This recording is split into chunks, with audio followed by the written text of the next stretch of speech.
You might say that I am a chauvinist Indian. We feel the world belongs to us.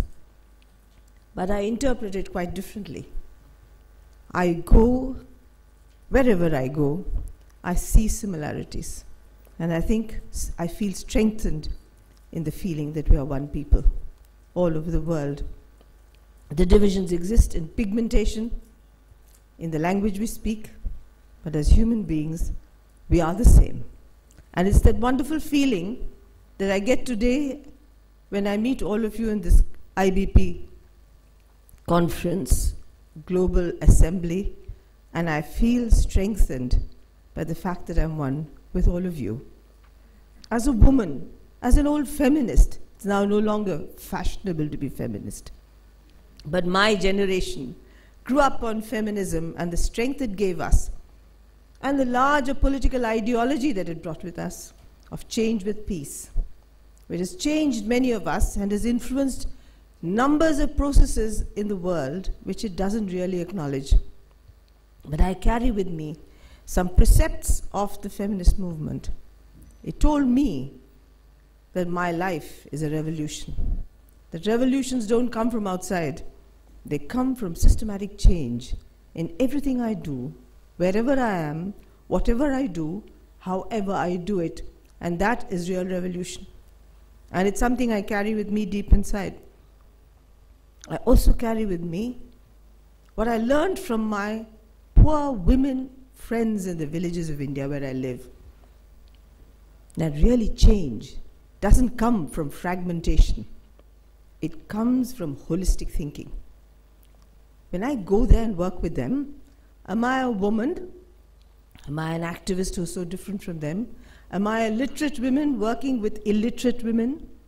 Am I power seen as a class? Or am I something else? Or am I everything in that one human being who reacts to injustice, to dishonesty, to corruption, and sides along with the values that they hold dear to fight against injustice? So I come to you today to take up, in a sense, where Warren left off, to say that the excellent work that the analysis of budgets has done will now have to think beyond itself to some extent and link to other movements. And I say that because the right to information movement in India has done what it has because it has seen itself as a tool in every struggle. So we've linked to every struggle, whether it's Dalit rights, whether it's the right of environmentalists, friends from India who are here today with us, or whether it is the right to fight for transparency of budgets, whether it is the right to fight against multinational occupation of forests, or whether it is to fight against aggrandizement on land. So it has seeped into all these campaigns, and that's why the right to information movement is strong. The role of budgets is very similar, and I'll tell you why I see that budgetary allocations and budgetary knowledge and information must become universal. It has to go into every movement and strengthen that movement. While you remain strong and separate, you have to see yourself as a part of that holistic structure fighting, as Warren said, for social justice. As I come here today, what is the context of our lives today? There are people in Wall Street, I believe they've been put away, protesting against the fall of the great dream. We talk about the market as a fantastic system of delivery which will bring in fairness, justice, jobs, money, everything. And what has it done to us? It should have brought in political equality. It should have brought in political participation. In my country, we say that right to property is very important to re-establish, but right to property for the rich. If the poor should protest, if the people who live in forests should say that they want their right to their property, they are targeted, they're called anti-national, they're called terrorists, they're called Maoists, and they're shot dead. The state itself assumes a state of violence against its own people. So what is the nature of this participation and this participation in democracy that we really want is something we have to think of and fashion, and budgets play an extremely important role neutral because you're not siding with anybody. But you put facts out in the public domain for people to see. And when those facts come out, things come out. So in that important battle, I think budgets play an extremely important role. But you're to some extent invisible, because you place the information and you withdraw. But that information has a potential which is wonderful, which does things where you don't have to be physically present.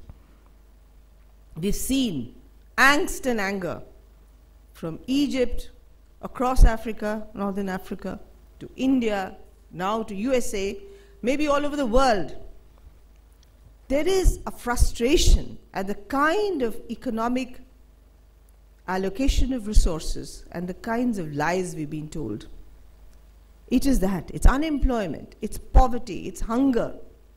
It's the hiatus between the rich and the poor, language that is now no longer popular to use. But it's the truth. You promise jobs. 10% of India will get fantastic jobs. 90% will be out in the streets. We have so many interesting folk stories, lampoons and slogans that have come up in India against this kind of economic dream that's promised.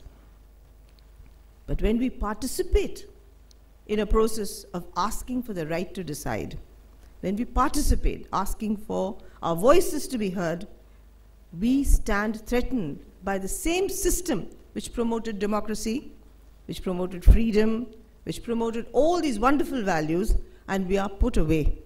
There have been famous cases in India of one doctor, Binayak Sen, whose name some of you may be familiar with, a medical doctor who fought for the very poor and was jailed as an anti-national. It took the entire world and 40 Nobel laureates and a huge human rights movement to get him out on bail. He's still out under suspicion. And this is the reaction we're going to have. The role of budgets is revolutionary. I'll tell you a few examples.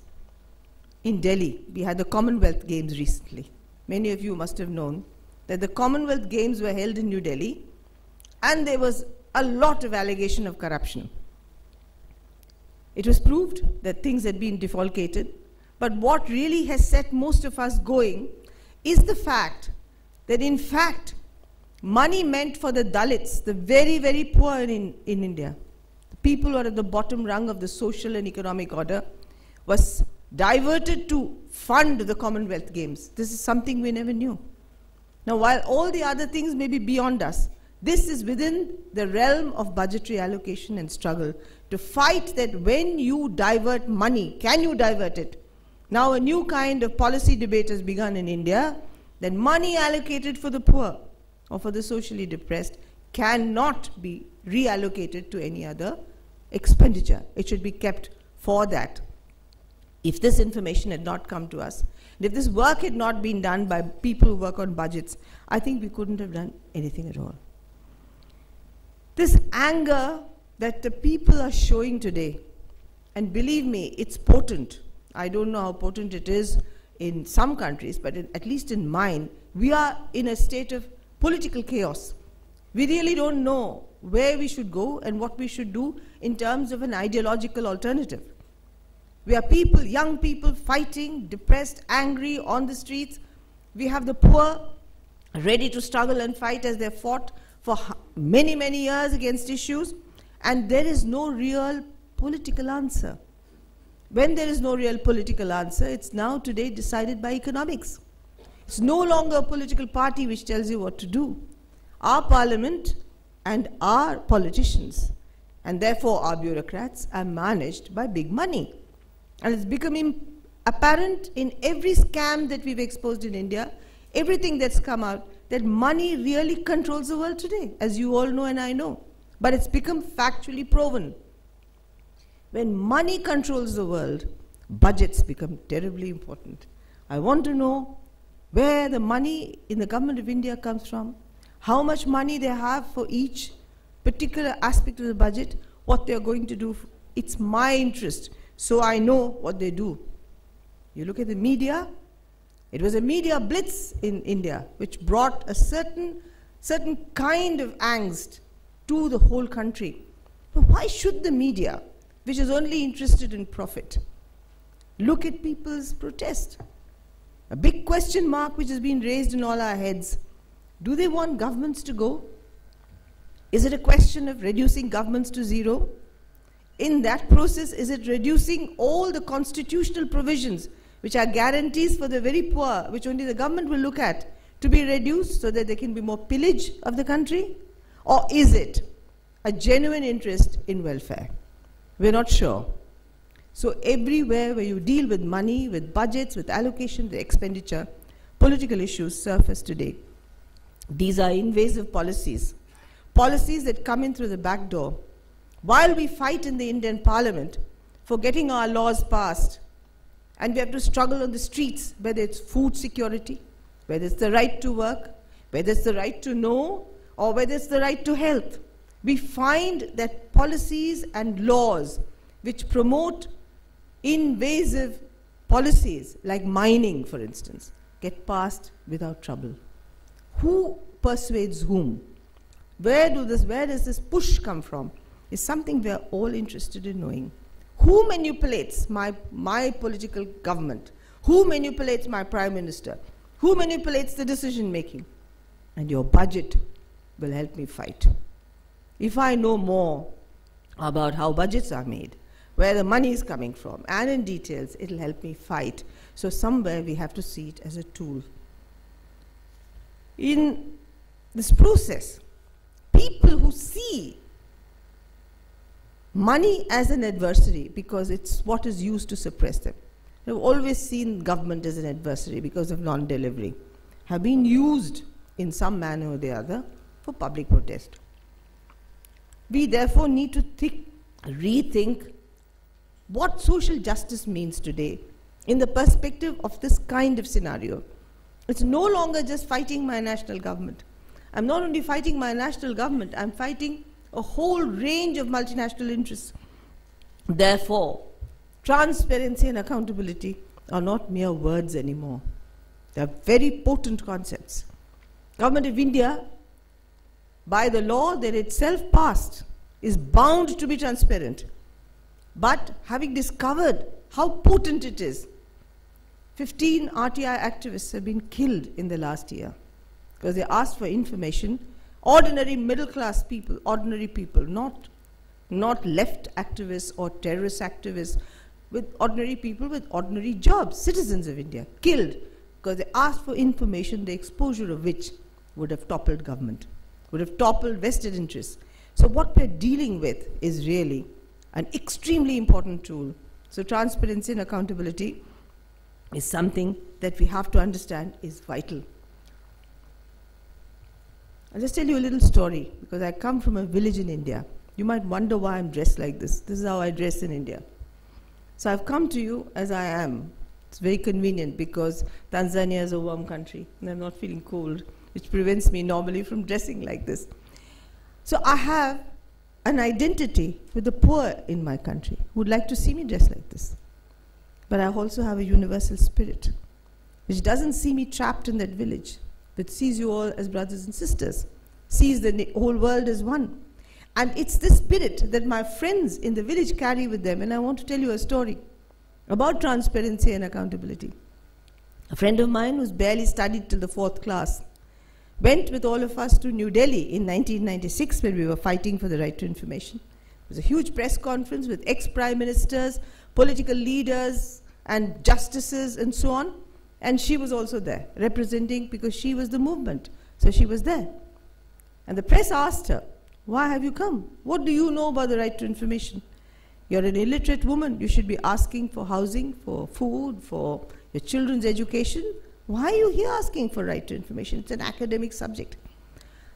She gave a brilliant answer. She wasn't prepared for it, but just listen to what she said. She said, "When I send my son with 10 rupees to the marketplace, when he comes back, I ask for accounts. The government spends billions of rupees in my name for the poor in this country. Shouldn't I ask for accounts?" So she said, "Our money, therefore our accounts. That's what I've come here for." It became a slogan.